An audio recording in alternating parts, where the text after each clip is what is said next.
আসসালামু আলাইকুম viewers, MBN motion YouTube চ্যানেলে আপনাকে স্বাগতম।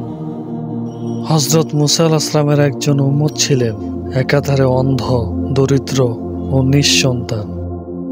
একবার তিনি হযরত মুসা আলাইহিস সালামের কাছে গিয়ে নিজের সকল দুরবস্থার কথা খুলে বলে তার অবস্থা পরিবর্তনের জন্য আল্লাহর নিকট প্রার্থনা করতে অনুরোধ করলেন।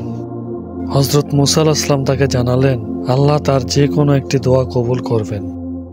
লোকটি চিন্তা করতে লাগলো কোন দোয়া সে করাবে, চোখ ভালোর জন্য, সন্তান লাভের জন্য, নাকি অর্থ সম্পদের জন্য।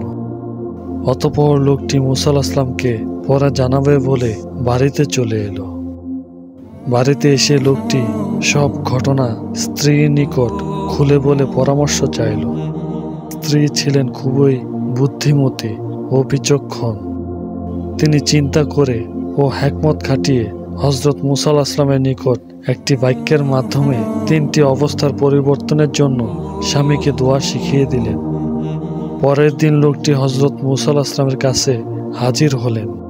মুসা আলাইহিস সালাম তাকে বললেন, বলো তোমার কি দোয়া করার আছে, আমি আল্লাহর নিকট তা চাইব, আর নবীদের দোয়া কখনো বিফল হয় না।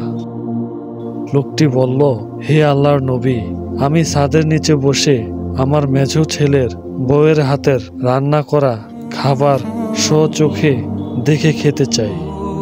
হযরত মুসা আলাইহিস সালাম বুঝতে পারলেন যে লোকটির মাথা থেকে এত সুন্দর বুদ্ধিদীপ্ত কথা বের হয়নি। তাই তিনি তাকে জিজ্ঞেস করলেন কে তাকে এমন বাক্য শিক্ষা দিয়েছে।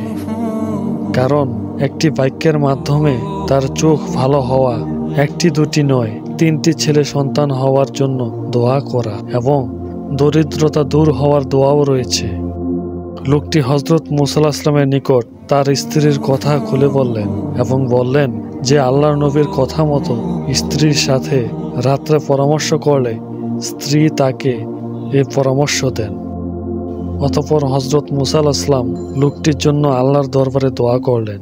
আল্লাহ পাক নবীর দোয়ার বরকতে লোকটির যাবতীয় চাওয়াগুলো পূর্ণ করে দিলেন। তাই যে কোনো কাজে সিদ্ধান্ত নেওয়ার আগে পরামর্শ করে নেওয়া উত্তম। আল্লাহ তাআলা আমাদের সকলকে আমল করার তৌফিক দান করুন, আমিন। আজকের সংক্ষিপ্ত আলোচনা এ পর্যন্তই। ভিডিওটি কেমন হলো কমেন্ট করে জানাবেন। সবাই নতুন নতুন ভিডিও পেতে চ্যানেলটি সাবস্ক্রাইব করুন। দেখা হবে নতুন কোনো ভিডিওতে। সবাই ভালো থাকেন, সুস্থ থাকবেন। আসসালামু আলাইকুম ওয়া রাহমাতুল্লাহ।